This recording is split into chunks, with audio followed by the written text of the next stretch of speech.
After my husband Liam and I moved into our new place in Austin, Texas, I thought it was the start of something amazing. We'd been married for just under a year, and this house was supposed to be our fresh beginning. A cozy little 3-bedroom home in a quiet neighborhood with enough space to settle in, maybe even start a family one day. But then his parents showed up, and things took a turn I wasn't ready for. Liam's parents, Patrick and Diane, had always been a lot. Overbearing, controlling, and downright incapable of grasping the concept of boundaries. I'd seen glimpses of it back when Liam and I were dating. His mom used to call him 5 times a day to remind him to take his vitamins, and his dad would stop by just to check in every time we had a date night. Annoying? Sure. But I thought it would stop once we got married, especially once we had our own space. I couldn't have been more wrong. Literally one day after moving in, Patrick and Diane showed up to the house. No warning, no text, no courtesy call. Their car just rolled up into the driveway like they owned the place. I barely had enough time to register what was happening before there was a knock at the door. I answered, only to have Diane push her way inside, scanning the room like she was evaluating a hotel lobby. "We brought you a housewarming gift," she announced with an almost irritated tone, handing me a bottle of cheap wine. Before I could even thank her, Patrick was already walking in behind her, arms full of printouts, a list of tips for household maintenance. Because clearly they figured we wouldn't know how to change a light bulb on our own. I was already mildly annoyed, but I let it slide. Then Diane casually sat down on my couch, crossed her legs with authority, and asked, "So, when do we get our spare key?" I blinked, trying to process what I had just heard. "Wait, what?" I said, utterly confused. Patrick chuckled like I was being ridiculous. "Oh, come on, you know what she means," he said.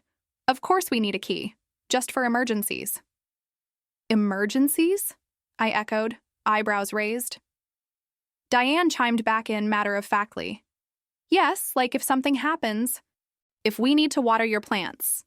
Or, just stop by and make sure you're keeping the house in order." I felt my brain short-circuit at that last part. I turned to Liam, hoping he would take this opportunity to tell them that no, they wouldn't be needing a key to our house. But instead, he just nodded like it made perfect sense. "Yeah," he said. "That sounds reasonable." Then he went and handed them an actual copy of our house key. I could feel my entire body tense with anger, but I forced myself to smile sweetly through it. "Of course," I said, almost in a sing-song tone. "You're absolutely right." That's when I decided to make my move. Not directly, of course. I was going to play the long game. For the next week, I was the perfect daughter-in-law. I laid the charm on thick, smiled politely every time Patrick or Diane stopped by unannounced, and even made jokes about how helpful it would be for them to have a key. Meanwhile, behind the scenes, I was setting up for the ultimate showdown. Step 1, I installed a second lock on the inside of the front door, a sturdy, hotel-style one that could only be opened from inside the house. Step 2, I installed a motion-activated security camera in the living room, synced to my phone for real-time alerts. Step 3, I called my uncle Mike for a favor. It didn't take long for things to unfold. Exactly 7 days later, on a Tuesday at 10:47 a.m., I got the first alert from the camera. My phone buzzed, and when I checked the notification, there they were. Patrick and Diane, standing inside my house. Not only were they inside, they were snooping. Patrick was in the kitchen, opening cabinets and drawers as though he was searching for something. Diane was in the living room, smoothing the blanket on our couch like she was on some kind of cleaning mission. Then, to my absolute disbelief, she wandered into our bedroom and started folding my laundry. I stared at the live footage in stunned silence, equal parts furious and amused. The sheer audacity of it all. By the time they decided to leave, they realized they were in for a surprise. It happened in real time on the footage. Patrick went to the front door, turned the knob, and nothing. The door didn't budge. He tried again, harder this time, but the result was the same. Diane joined him, confused, as Patrick started yanking at the doorknob, louder and more aggressively each time. Then he finally noticed it, the extra lock at the top of the door. His face turned a deep shade of red as he muttered something under his breath. "What's this?" he demanded, loud enough for the camera mic to pick up. Before they could even process what was happening, The door to the basement opened, and in walked Uncle Mike. Let me tell you a little something about Uncle Mike. He is 6'4", bald, fully bearded, and covered in tattoos, most of which he designed himself. He used to ride with a biker gang back in the day, and though he settled down a lot since then, he now owns a tattoo parlor. He still gives off those "don't mess with me" vibes. Mike strolled into the living room like he owned the place, cracking his knuckles as he walked. Well, well, well, he growled. What do we have here? Patrick froze, while Diane let out a small scream and clung to Patrick's arm. What the hell are you doing in our house, yeah? Patrick demanded, trying to sound intimidating but failing miserably. Mike raised an eyebrow. Your house? He repeated, his tone dripping with sarcasm. Diane pointed a shaking finger at him. You're trespassing, she squeaked. Mike chuckled, pulling his own set of keys from his pocket. Actually, I live here, he said coolly. It was true. I had legally subleased the house to Uncle Mike, complete with paperwork filed through our landlord. My in-laws had just made themselves intruders in a property they no longer had any claim to. Patrick's face turned an alarming shade of deep red while he scanned Uncle Mike up and down, clearly trying to process what he had just heard. Diane, clutching tightly at Patrick's arm, looked like she might faint on the spot. You don't live here, Patrick barked, although his voice cracked slightly at the end, betraying his confidence. Oh, really? Mike smirked, pulling a folded piece of paper from his back pocket. This here says otherwise. With an exaggerated slowness, Mike unfolded the lease agreement I had set up with our landlord after making all the arrangements. He held it out and waved it in front of them like a prize, taking obvious pleasure in watching them squirm. Patrick practically snatched the paper from Mike's hand, his eyes scanning it with a ruthless intensity, as if sheer willpower alone would prove it to be fake. Diane peeked over his shoulder, her lips trembling as she read along. This is ridiculous, Diane blurted out, flinging her hands in exasperation. We're being treated like criminals in our own family's home. Mike just crossed his arms, his face calm and smug. Nope. You're acting like criminals by breaking and entering into someone else's home. Big difference. Patrick waved the paper in Mike's face, his voice booming now. Where's Adam? I want him here right now. He's the one who gave us the key. You can't pull this stunt without his consent. Patrick's yelling was so loud, I half thought my phone's speakers would blow out as I watched from the live camera feed. That's when my phone buzzed again. It was a call from Liam. Rolling my eyes but unable to stop smiling at the chaos unraveling on my screen, I answered. Before I could even say hello, Liam's panicked voice came through. What the hell is going on? My parents just called. They're claiming your uncle has moved into our house. I kept my tone cool, too calm for what Liam was clearly expecting. They broke into the house. Mike's handling it. What? Liam yelped, his confusion only growing. What do you mean, handling it? He lives there now? I let out an exasperated sigh. Technically, yeah. I let him sublease it. That way, if your parents pulled something like this, they would legally have no claim to it. There was a pause on the other end before Liam finally muttered, Oh my God. They're trespassing, Liam, I added flatly. Your dad's throwing a fit, by the way. You might want to swing by to take a look. With a reluctant groan, Liam said only 2 words before hanging up. Be right there. I took my time driving home, delaying as much as possible because I wanted to give my in-laws, and Liam for that matter, time to stew in the mess they had caused. When I pulled into the driveway, the air around the house was practically vibrating with tension. Mike was leaning casually against the living room wall with his arms crossed, a tower of unbothered energy.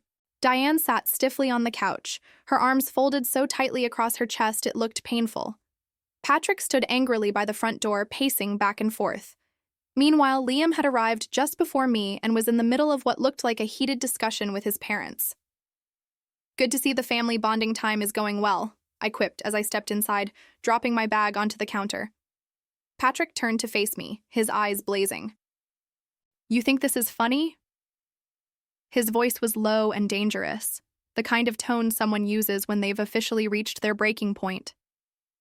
I shot back with a calm smile. A little bit, yeah. This little game of yours has gone way too far, Diane snapped, rising to her feet now. You're tearing this family apart. I crossed my arms, leveling her with the kind of look a kindergarten teacher gives a hyperactive kid who has just poured paint on the floor. Funny, I could have sworn you were the ones who came into my house uninvited, I said matter-of-factly. Patrick's jaw clenched so tight I was actually surprised I didn't hear it audibly crack. We have a key, he growled. Mike, who had been silent up to this point, suddenly let out a hearty chuckle. Yeah, and how'd that key work out for you? He asked, his tone dripping with mockery. I bit my lip to hide my smirk as Patrick's nostrils flared in frustration. Then Liam stepped in between us, holding his hands up in a weak attempt to defuse the situation. Look, everyone needs to calm down, Liam said, rubbing his temples in obvious distress. Mom, Dad, this whole thing has gone too far. You can't just show up here whenever you want. Oh, we've gone too far? Diane interrupted, pointing a trembling finger at me. This is all her doing. She's poisoned your mind against your family.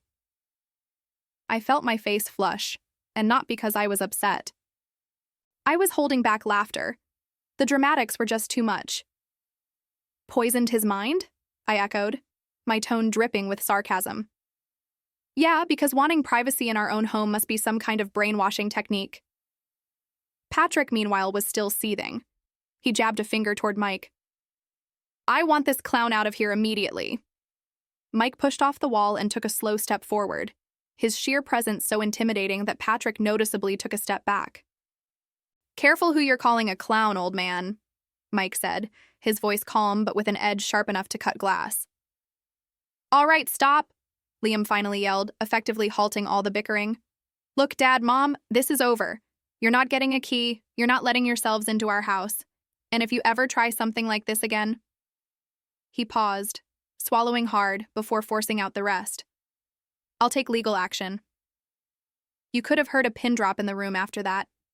Diane looked genuinely hurt, like Liam had driven a knife through her chest. Meanwhile, Patrick's face morphed into an expression I hadn't seen before. Cold, predatory anger. Legal action? Patrick spat out. His voice was quiet now, but somehow even more intimidating. Against your own parents? Yes, Liam said firmly, though his voice wavered slightly. If I have to, you crossed the line. For a moment, it looked like Patrick was going to throw a punch at someone, or possibly even explode right there in the doorway. But instead, he just took a long, deep breath, exhaled sharply through his nose, and said in a low, venomous voice, You'll regret this, Liam. Then he turned and stormed out of the house, slamming the door behind him. Diane hesitated briefly, staring at Liam with tears in her eyes, but eventually followed Patrick out, sobbing softly into her hands as she left. Mike muttered something sarcastic under his breath, but other than that, the house was silent once they were gone. Liam collapsed onto the couch, burying his face in his hands. I sat beside him, unsure what to say. After a moment, he finally murmured, They're never going to forgive me for this. I reached out and put a hand on his shoulder. Maybe not, I said softly. But at least now, we can live our lives without them breathing down our necks. A few days passed in uneasy silence. For the first time in forever, there were no unannounced visits, no random phone calls, and no passive-aggressive attempts from Patrick and Diane to check in. At first, it felt like a relief. A weight lifted from our shoulders. I finally had the quiet I had been craving since moving into the house. But the longer the silence stretched, the more it started to feel ominous. Liam seemed restless. Though relieved that his parents hadn't contacted us, he was clearly battling with guilt over how things had gone down. I could see it in the way he drifted around the house, lost in thought, replaying everything in his head. Every now and then, I'd catch him staring at his phone as though expecting a call or text that never came. Do you think it's over? He asked me one night while we were sitting on the couch, the TV muted as we half-watched some sitcom reruns. I raised an eyebrow. Do you want it to be over, or are you hoping they'll call? He sighed, running a hand through his messy hair. I don't know. I've never gone this long without hearing from them. It doesn't feel real. Well, here's the thing, I said, turning to face him. If it really is over, that's great. If it's not, at least we're ready for whatever comes next. Liam gave me a small smile but stayed quiet after that. And just like that, our calm resumed, though it was the kind of calm that feels like the quiet before a storm. The storm hit a few days later, early on a Friday morning. I was in the middle of making coffee when Liam rushed into the kitchen, his laptop in hand and his face pale as a sheet. "What's wrong?" I asked, immediately on alert. "You'll never believe this," he said, placing his laptop on the counter and spinning it toward me. "I just got an email from a lawyer." I blinked at the screen, my stomach sinking. Sure enough, there it was. A formal-looking email from an attorney Liam didn't recognize. The subject line made my blood boil. "Cease and desist." "What the hell is this?" I muttered, clicking on the email. Liam read the message aloud, his voice dripping with disbelief. "Dear Liam, this communication serves as notice that our clients, Patrick and Diane, are requesting that any unnecessary alienation and obstruction of communication between yourself and them cease immediately.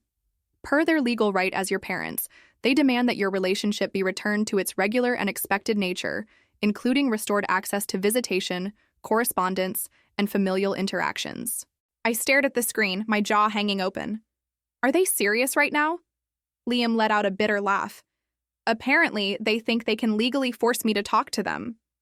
"This is insane," I said, shaking my head. "They're treating you like a damn child they can ground. They're trying to intimidate you because they lost control, plain and simple." Liam leaned on the counter, burying his face in his hands. "This is a new low, even for them." "I mean, what's next?" I scoffed. "Hiring a private investigator to follow us around? Camping out in the driveway? This is harassment." "We should probably call a lawyer," Liam murmured, his voice muffled by his hands. That night, we fired off a short, simple response through our lawyer after having him review the email. One sentence. No formalities, no long-winded explanations. Do not contact us again. Then, we blocked every avenue we could think of. Email, phone numbers, even social media accounts. With our lawyer's help, we ensured that anything they sent would not reach us. For a while, things were quiet again. But deep down, I knew this wasn't the end. Patrick and Diane didn't know when to stop. Sure enough, a little over 2 weeks later, the coincidences started happening. At first, it was small stuff. Packages we were expecting mysteriously went missing after being marked as delivered. Then, one evening, our garbage bins were knocked over when we left them on the curb for pickup. It wasn't anything big, and it could have been chalked up to neighborhood pranks or simple mistakes. But I had a gut feeling. It escalated from there.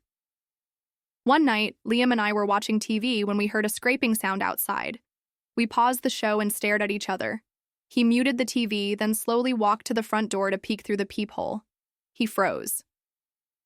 "What is it?" I whispered. Liam didn't respond at first, but when he turned back to me, his face had gone pale. "It's my dad," he said quietly. "What?" I hissed, rushing over to peer through the peephole myself. Sure enough, there was Patrick. He was standing on our porch, fidgeting with something in his hands. "What's he doing?" I whispered to Liam, but before he could answer, it became obvious. Patrick pulled an old key from his pocket, the one Liam had given him weeks ago, and jammed it into the lock. Of course, it didn't work because we'd changed the locks, but he furiously twisted and turned it as if sheer anger would get it to open. When it didn't work, Patrick's frustration boiled over. He banged his fist against the door so hard that I jumped. "Open this door, Liam!" Patrick's voice boomed through the wood. I reached for my phone, my hands shaking as I started recording. "What the hell does he think he's doing?" I muttered under my breath. Liam stood frozen, staring at the door like he was in a daze. "This is insane," he said quietly. Patrick pounded on the door again. "I know you're in there," he shouted. "This is my son's house. I have every right to be here." "No, you don't," I shouted back through the door. "What the hell are you doing, Patrick?" Liam finally said, his voice trembling but loud enough to be heard. "You don't live here anymore." "You're my son," Patrick yelled back. "And this is my house too, whether she likes it or not." I felt my blood start to boil. "You need to leave right now, or we're calling the cops." Patrick ignored me. "Liam," he said, his voice lower now, almost pleading. "Come on, son. We just want to talk. We're your family. Don't let her drive a wedge between us. Just as those words left his mouth, the motion-activated lights in the backyard turned on. Liam and I froze as the bright motion-activated lights in the backyard snapped on, flooding the dark yard with harsh light. My stomach dropped, a sinking feeling of dread hitting me like a punch. Did you see that? I whispered to Liam, clutching his arm. He nodded, his face pale. What the hell is going on back there? I tightened my grip on my phone, still recording, and turned toward the kitchen window. Slowly, I crept to the edge of the curtains and pulled them back just enough to peek outside. And that's when I saw it, a shadow moving along the fence, someone creeping around in our backyard trying to stay out of view. I jerked back from the window, my voice dropping to a sharp whisper. There's someone back there. Liam's eyes widened, panic washing over his face. What do you mean, someone? Someone's in our backyard, I said, frantically pointing to the motion-activated light at the far corner of our yard. They're walking along the fence. Patrick, still outside on the front porch, was shouting again, banging his fist against the door angrily. Liam! You better let me in or I swear to God! I couldn't take it anymore. That's it, I muttered, dialing 911. My hands were shaking so badly that I nearly dropped the phone as it rang in my ear. When the dispatcher answered, I explained the situation quickly but loudly enough for Patrick to hear.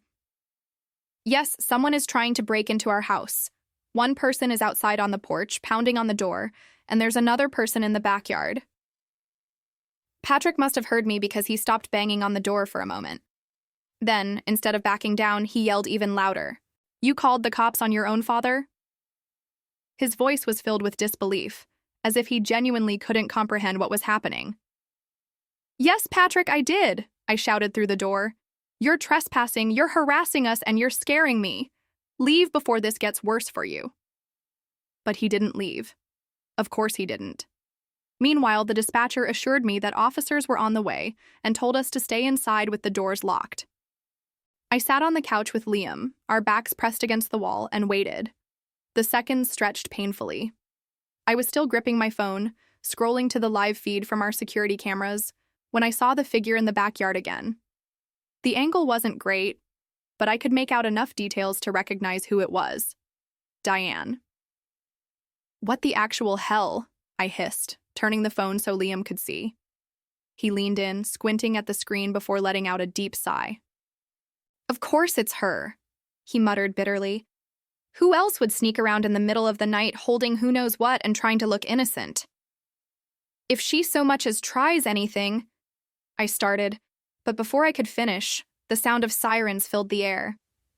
The flashing red and blue lights lit up our quiet little street like a fireworks display.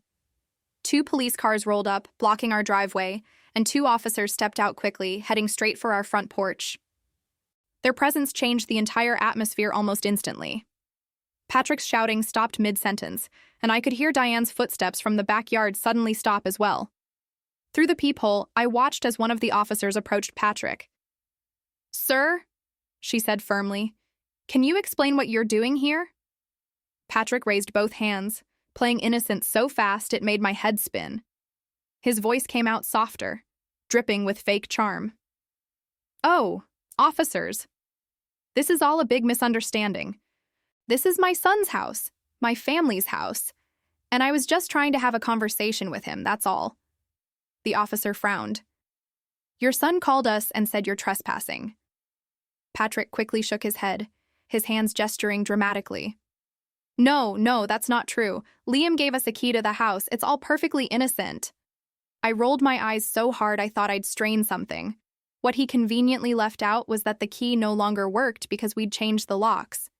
The second officer, meanwhile, had gone around the side of the house and spotted Diane in the backyard. I watched from the security camera as he shone a flashlight on her. Ma'am, his voice was loud enough for us to hear inside the house. What are you doing back here? Diane froze like a deer in headlights, clutching her purse to her chest. I was just checking the fence. It looked loose. The officer didn't buy it for a second. You're trespassing, ma'am. This isn't your property. Step out of the yard now and come to the front. Reluctantly, Diane shuffled out of the backyard, looking completely humiliated as she walked up beside Patrick. Meanwhile, the first officer rang our doorbell. Liam got up to answer it while I stayed out of view, still clutching my phone. "Evening," the officer said when Liam opened the door. "So, these are your parents?" Liam nodded, his face a mixture of exhaustion and embarrassment. "Yeah," he said quietly. "They're insisting they have a right to be here," the officer continued. "But your wife said otherwise. Can you clarify what's going on?" Liam sighed deeply. "They don't live here. They don't have permission to be here. And they're not welcome here anymore either." That was all the officers needed to hear. Slowly, they turned back toward Patrick and Diane. "Right," the first officer said, her tone sharp. "You're both trespassing, and you're causing a disturbance in the middle of the night. We're going to have to ask you to leave." "But this is our family," Diane protested, tears spilling down her cheeks now. "You can't just send us away like strangers. He's our son." The officer didn't flinch. "Ma'am, I understand this might feel personal, but the law is the law. Leave now, or we can escalate this further." Patrick was shaking by now. Not with fear, though, with rage. He stared Liam down with such venom that I half expected his eyes to shoot lasers. "You're going to regret this, son," he spat, his voice low and full of fury. "Please leave, Dad," Liam said quietly, but firmly. Just leave." Patrick didn't say another word. He grabbed Diane by the arm, and the two of them stormed off toward their car. The officers stayed until they pulled away, watching to ensure they actually left the property. When everything was finally calm, Liam closed the door, leaned his back against it, and let out the deepest sigh I'd ever heard. "I can't believe they actually did this," he murmured. "Believe it," I said, wrapping my arms around him. He leaned into me, his shoulders trembling slightly. "Do you think it's over now?" he asked. "I wish I could say yes," I said cautiously. "But with them, I don't think they're done just yet." The days following the police incident were eerie. For the first time in weeks, we didn't receive a single call, email, or surprise visit from Patrick and Diane. No unmarked cards accidentally delivered to our house, no bizarre legal threats, and none of the sneaky, passive-aggressive nonsense they'd been pulling since we took back control of our lives. At first, I didn't trust it. It felt like walking through a forest after a storm, waiting for the next lightning strike. But as days turned into weeks, the absence of their chaos started to feel real and peaceful. Liam, however, wasn't enjoying the quiet as much as I was. He was more conflicted than ever, torn between the relief of having shaky boundaries finally enforced and the guilt of disowning his parents. I could see it eating away at him, the way his eyes lingered on his phone screen a little too long, or the small, heavy sighs that crept out whenever family memories came up in conversation. He was grieving the relationship he thought he had with his parents, finally beginning to see how unhealthy it had always been. But even as the healing process began for us, the universe wasn't quite done throwing curveballs our way. One Friday morning, about a month after the backyard debacle, Liam was sitting at our small kitchen table, sipping coffee and scrolling through his inbox. I was leaning against the counter, lazily munching on a piece of toast, when Liam suddenly tightened his grip on his coffee mug and froze. Babe," he said, his voice uneasy. I looked up from buttering another slice of toast and frowned. "What?" Without a word, he turned his laptop screen to face me. At first, I didn't understand what I was looking at. It was an email chain. Dozens of replies back and forth in a group thread. When I finally zeroed in on the topic, my jaw tightened. The emails had been sent to Liam's entire extended family, cousins, aunts, uncles, grandparents, everyone. And they were all from Diane and Patrick. The subject line read, "Why our son Liam won't speak to us. The truth." My gut twisted as I scrolled through the contents of the email thread. They had written an entire essay about the supposed betrayal their son had committed against them. And not just Liam, they were dragging my name into it too. The email painted me as some sort of manipulative puppet master, pulling Liam's strings and isolating him from the family out of pure malice. Diane wrote about how ungrateful Liam had become since meeting his wife, and how I was ruining what used to be a close-knit family. They even mentioned the incident with the cops, twisting the story until their harassing behavior sounded like a sweet, concerned visit that ended with heartbreak and unnecessary police involvement. Throughout the email, they referred to Liam as lost and expressed thinly veiled pity for him, as though I'd brainwashed him into submission. According to them, this wasn't their fault at all. It was mine. "Are you kidding me?" I hissed, gripping the edge of the counter. "They sent this to everybody?" Liam closed his laptop, looking exhausted as he rubbed his forehead. "Yup," he muttered. "All of it. Every cousin, aunt, uncle, grandma. Everyone in both sides of the family." I felt my blood boil. They're trying to turn everyone against us. They're literally planning to smear us to their side of the family and mine. What the hell are they thinking? Liam stayed silent for a moment, then finally looked up at me. "They're thinking it's their last grasp at control," he said quietly. That hit me harder than I expected because deep down, I knew he was right. We spent the next 2 hours debating whether or not to respond to the email. A part of me wanted to ignore it, to let Patrick and Diane's desperate attempt to weaponize the family against us fall flat on its own. But another part of me, my prideful, stubborn side, wanted to defend us, to tell the truth, to make sure everyone understood what had really been happening. I could see Liam struggling with the same inner conflict. On one hand, he didn't want to give his parents the satisfaction of reacting, but on the other hand, the thought of everyone believing their ridiculous story gnawed at him. In the end, we decided to send one single response, brief, professional, and to the point. Liam drafted the email with my help. "To everyone, I'm heartbroken that it's come to this, but I feel it's necessary to respond to certain claims made in these emails. The story my parents have told you is not accurate. My wife and I have made repeated attempts to set healthy boundaries with them, which have been consistently ignored. Over time, their behavior became more intrusive and escalated to harassment, leaving us no choice but to involve the authorities.